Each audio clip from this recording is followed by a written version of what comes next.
So we're going to be talking about emergency management after an overdose. And we have here a number of us from BC Children's Hospital, as well as some of our important representation from community partners. I'm Dr. Eva Moore. I'm an adolescent medicine pediatrician.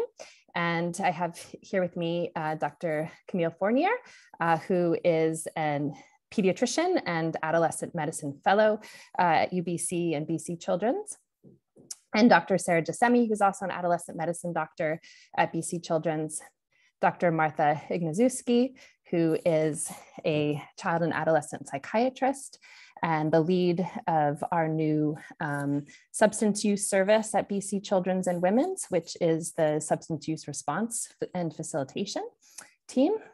And then finally, but not least, Alex Vasilovic, who is a youth worker and program coordinator at Raycam Community Center.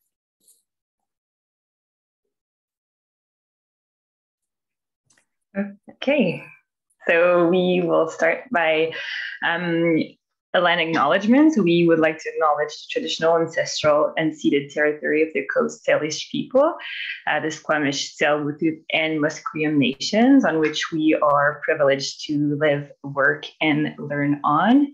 And we also want to acknowledge the ongoing impact of colonialism, racism in North America, and want to share with you that this land acknowledgement does not replace our obligation to decolonize our work and our life. We have no financial disclosures, and the quite ambitious objectives of this talk are to explore the complexity of youth substance use, to introduce a framework to understand the multiple layers that contribute to a youth situation, and to apply an intersectoral approach to engaging with youth in complex situations that involves family and community resources. And so we will start off by presenting a composite case. Although this is a fictional case, it is inspired by many different youth who presented to the emergency room over the last few years with opiate overdoses and withdrawal symptoms. So the case here is Emily's. She is a 15-year-old female who was brought to the emergency department after an opiate overdose. She was found in the street of downtown Vancouver, unconscious, and the bystander called the paramedics. She received 2 naloxone doses in the field and was brought to the emergency department afterward, where she was awake, agitated, yelling and cursing.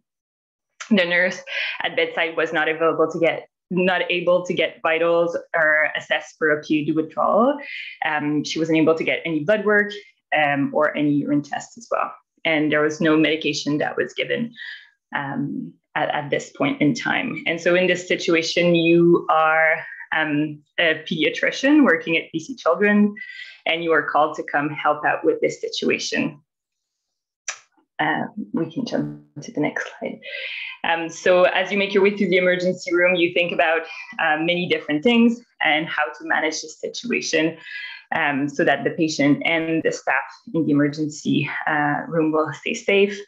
The first step that you take is going through a very abbreviated chart review, where you find out that Emily is known for unspecified neurodevelopmental disability, and there are some mentions of FASD diagnosis, which is fetal alcohol syndrome, of potential traumas in the past, anxiety, depression, and ADHD. And you find out that there were 2 different presentations in other emergency departments in the area over the past month for acute overdoses. On social history, you learned that Emily is under a voluntary care agreement with Child Protection. She is living in a group home, but frequently AWOL, and her mother is still her legal guardian. She is loving and involved, but their relationship is complex, and there is a long-standing history of attachment traumas. So you complete a preliminary brief conversation with both the social worker and the mother that are at bedside. And those are some of the information that you gather. So she is described as a friendly, loving, great sense of humor. She cares about her friends and her siblings. The social worker shares that they heard that she's been talking about suicide on Instagram. The mother is concerned that she cannot make any decision right now, that she doesn't know what she's doing and she's just a child. She's also, the mother also shares that she waits by the phone for a call to inform her that her daughter is dead, and child protection is afraid that she might die in her right intact. And so this leads to a very important and very complex question, which is, how do we provide youth-centered, trauma-informed, community-involved, culturally relevant, collaborative care in acute hospital setting for this patient?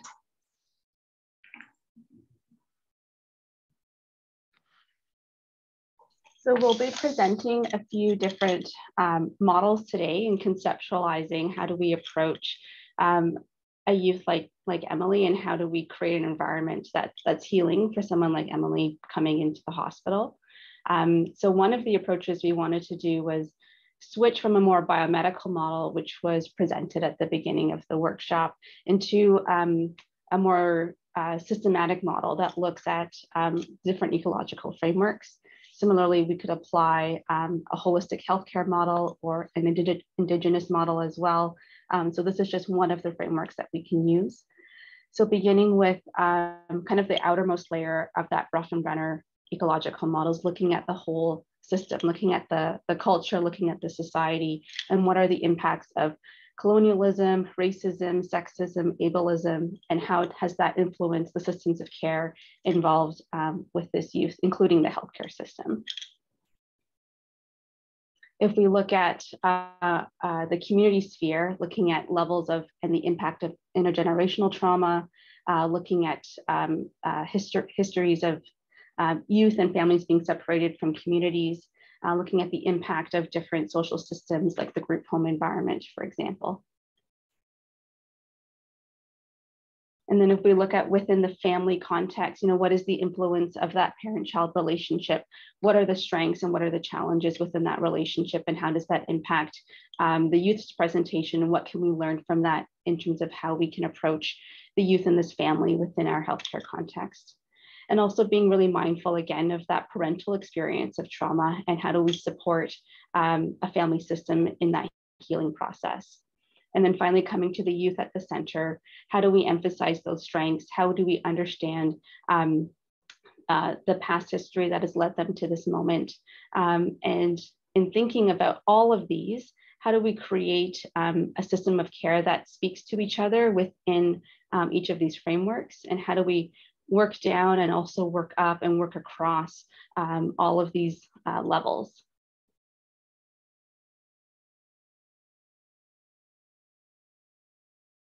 And I think this is really highlighted by a lot of the reports that are coming out, looking specifically at an intersectoral and a systemic view of how do we approach the healthcare system. And so I've just highlighted a few of the recent ones, Paige's story, which was a report inspired by the way too early death of Paige, and that was referenced in Dr. Krause's keynote speak today. The Detained report, which is an investigation to the rights of children and youth who are admitted involuntarily under the Mental Health Act, which is a BC specific legislation. And then also looking at the In Plain Sight report, which is a deep investigation into the anti-Indigenous racism and discrimination within the healthcare system. So how do we look not just bottom up, but top down into what can we do to advocate for that healing environment?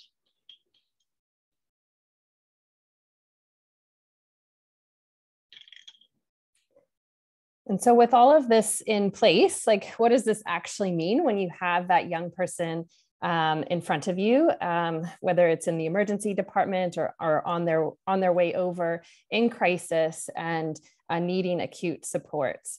And so these are some of the things that we've thought about and done through BC Children's Hospital, and with our Richer program, which is our social pediatric program, which aims to reach into the community to help support youth in their own environment as well.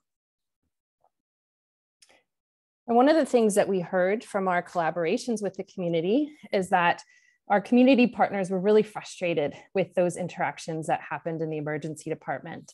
And frontline workers, such as youth workers and folks within the schools and community centers, neighborhood houses, were really struggling to try to figure out how to support youth in that transition to and from the hospital. The youth workers didn't understand the decisions that were made in the emergency department, and the emergency department had to make quick decisions with incomplete information about the youth when they presented. And through a series of communications and meetings and discussions, we kind of came to a better understanding about these particular challenges of our role, when really what we're aiming to do to support the youth is actually quite similar, but we're coming with different, from different perspectives, different trainings, and with different information about how to support that young person. The RICHER program stands for Responsive, Intersectoral, Interdisciplinary, Community, Health, Education, and Research. And what it aims to do is to have a different approach to providing healthcare to young people and their family in a community setting, by reaching in and reaching across through formal and informal partnerships with a number of youth serving and family serving agencies within the Vancouver area, and particularly focused in the downtown east side and Strathcona and Grandview Woodlands. And the partnerships are facilitated by relationships and trust to increase access and capacity of people involved. The partnerships enable responsive health services, which augment the traditional medicine interventions and other non-kind of traditional medicine approaches. Families access services and resources to mitigate and address the adverse social determinants of health.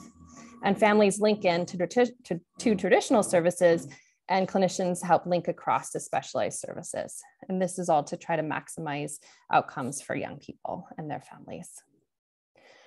We often today we've been talking about the trauma that is so integral to the experience of people who use substances. But what helps to mitigate those adverse childhood experiences is also positive experiences. And that can really set aside how some people navigate and cope with the challenges ahead of them. So some positive childhood experiences are things like being able to talk to my family about my feelings, felt that my family stood by me during difficult times, enjoyed participating in community traditions, felt a sense of belonging in high school, felt supported by friends, had at least 2 non-parent adults who took a genuine interest in me, and felt safe and protected by an adult in my home. And studies have shown that these things can improve outcomes. So what can we do then as people who support young people to try to enhance and repair some of these relationships so that youth can have these positive childhood experiences? And so thinking back to those resources that we have for a young person, trying to reconnect all of those things, using those acute situations to take advantage of the resources that are available and to try to reconnect them. It's kind of our theoretical model. And I want to kind of hand this over to Alex now, who is very integrated in some of these discussions that we had and working side by side, both with youth, but then also at those kind of higher levels of how do we change our system and our approach and our communication style so that we can improve the experience for young people when they're in crisis. Thank you. I just wanted to talk a bit about Circle of the Child, and you can see the presentation slide there, and it involves all those things. But if we can just go back to that slide with those positive experiences, 7 things that you just earlier. So we have conducted Circle of the Child here out of necessity as a prevention tool. And I can tell you that all those things are included in through the circle of the child starts with the child. The only thing child is promised is they're going to be heard by staff here or people helping them, by their family. It's completely voluntary. And it's a consensual way to make decisions within the family and include the professionals later. And as Eva, as you were reading these 7 things, I was just thinking about one particular case which went all those things in one, not one session, but it lasted a few weeks. But basically, this is all what is embodied in the circle of the child process. We see it as a way out, to start with the child, and especially even when they come from the children's hospital, from emergency department experiences that they have around mental health, opioids, or alcohol, or anything that brought them there in the first place. And especially circle of the child or circle of the youth is important with the children and youth who show up in the hospital ED as unaccompanied minors, meaning they come from a very difficult backgrounds. The other very important aspect of the circle of the child that it is— Alex, sorry to interrupt you. There's a couple of comments in the chat that participants are having a bit of a tough time hearing you with a volume issue. Okay. And I think you're saying some very important and worthwhile things that everybody is keen on capturing. Is this better? Maybe Kay Lloyd or Christopher Richardson could comment. Does not sound like it, no. Alex, if your mic comes closer to your mouth, I don't know if that would. Okay, so I'll just keep saying, and if hopefully it's better. Sorry about that. Sounds better to some. Okay, so I'm going to keep it closer to my mouth. So all those 7 positive childhood experiences, they were listed here. We experienced it. To me, also, that circle of the child, being invited by the child and their family, and this is an Indigenous family as well. It felt also I felt very privileged to be invited in that circle. And all those things that you listed here, we met them in some way or shape, and we see it as a way out. We see it as a way out as a starting point with children who experience traumatic experiences, especially youth coming from the emergency department being discharged. We see opportunity to do that work right after they're outside of that environment, after they're medically stabilized, and we would like to be part of those processes as frontline staff. Another important aspect of this process is that it's deprofessionalizing. They do it in Quebec quite successfully through Dr. Julien Foundation, and there's no really reason why we should not be doing it in BC, because it is not, as I would like to refer to, as rocket science. Almost anyone can do it. If you have a genuine interest in people, you can be trained, it can be done. And it's deprofessionalizing, meaning everyone has a say in that circle. Professionals are brought in at some point, whether they're youth workers, social workers, medical professionals, but it starts with the family. So I see this, after many, many years in this field, I see this as a way out and gives me hope. And the other slide that I was going to talk about, I wanted to talk about one positive experience that frontline staff have, not just the frontline staff, but as a team, we have experienced is basically the shared script, which I'm not going to go into the acronym. But it's basically, earlier in presentation, it was mentioned that the frontline workers' frustration with not being able to communicate or not being able to be communicated with by emergency department staff, because of all those reasons. They're logical. Some of them are, it's too busy. Sometimes it's a privacy issue. Who are you calling about this kid? But often we are the staff who are sending these kids, especially unaccompanied minors, in those crisis situations, including overdoses, to hospital. We felt like that we were not able to provide very important community collateral information that would help hopefully create a better plan for that young person.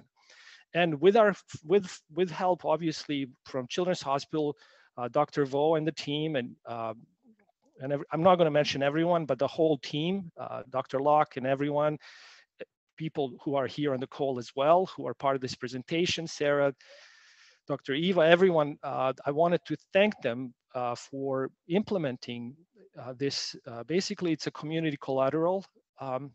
So I'm able to use this card if I'm sending especially an unaccompanied minor to hospital on a serious issue. I'm able to speak directly to the charge nurse or the doctor in the emergency room. I'm able to provide some information I think that may be key. So that slide about the most frustrating part about frontline youth workers about emergency department is not as the most frustrating anymore, because someone on the other side would have this script from their end and they would take the information. So I think that's a huge part and huge step forward, and I wanted to give everyone, thank them and give them credit for this. Thank you, Alex. So we wanted to move from here to have more of a discussion and draw from the experience of participants as well to try to understand how do we create an environment in a hospital setting where someone like Emily and her family and her community can feel comfortable, valued, and heard.